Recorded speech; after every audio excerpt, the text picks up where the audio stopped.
Okay, as we look through old news clips, we found an odd holiday tradition that can make people even more cranky than the Grinch, especially here in Florida. A fake holiday is stirring up real controversy in Florida. The city of Delray Beach has allowed 2 residents to put up Festivus poles next to the Christmas tree for the past 3 years. Well, first you may be wondering what that even is. Festivus is a made-up holiday made popular by the show Seinfeld. Now, a lot of people may not realize that when they fuss about Festivus poles, they're inadvertently celebrating the tradition of Festivus, which is exactly what the people who put up the poles wanted them to do. A Festivus for the rest of us. This clip from Seinfeld explains how Festivus is supposed to work. The tradition of Festivus begins with the airing of grievances. I got a lot of problems with you people. Now, you're going to hear about it.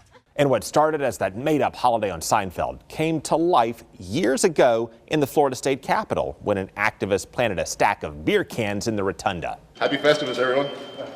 And then people from other states put poles up in their state capitals, and it has been mixing holidays and politics ever since. This is the airing of grievances. See, they celebrate Festivus to honor Seinfeld and maybe poke a little fun at stuff that just drives people mad. I can tell, as students, you have a whole lot to complain about. There's a burning rage inside. And on that note, there we go. We also put up a little poll here and call on our politicians to commence with the airing of grievances. Did you have a conversation? The rules about Mr. Chairman? I am tired of it. I've actually been commencing with that for a while. And since Bob Corker's out, he delivered his airing a few months early. Well, gosh, we might upset the president. We might poke the bear, is the language I've been hearing in the hallways. We might poke the bear. Yeah, again, if you want to try this at home, the idea behind Festivus is to tell people how much they disappointed you with pointed questions. Are you stupid? And then you're supposed to hit them where it hurts. America is a better country. Without you. Thank you for those kind sentiments. Now this year, we looked at 2 finalists to deliver the official airing of grievances. And the first was Jeb Bush, based on how he delivered his gripes back in 2016. But as we thought about it, we figured Jeb would probably be a better fit as the warm-up act. Remember how the Seinfeld show always kicked off with Jerry's doing some stand-up routine? Jeb, that's you. The selfie is now the 11th Amendment of the Bill of Rights. It is a requirement that you take one, and I do it with great joy in my heart.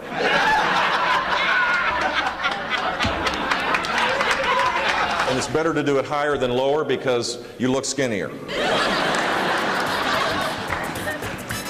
I right? Now for the actual airing of grievances, we picked our second finalist, Bob Mueller.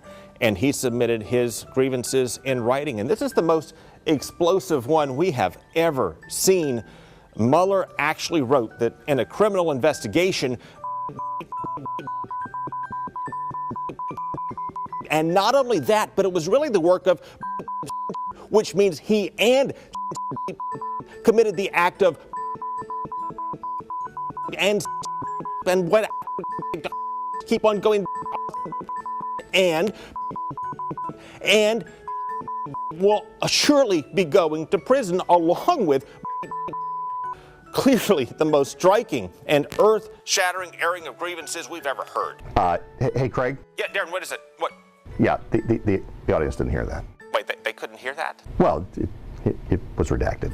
Oh, then I guess we'll call an audible on this one this year. So for this year's airing of grievances, once again, we'll call on President Trump.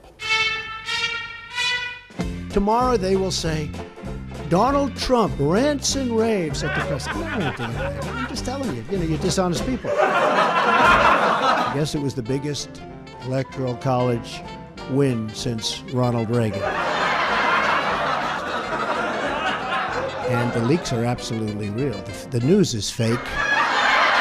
Russia is a ruse. I have nothing to do with Russia.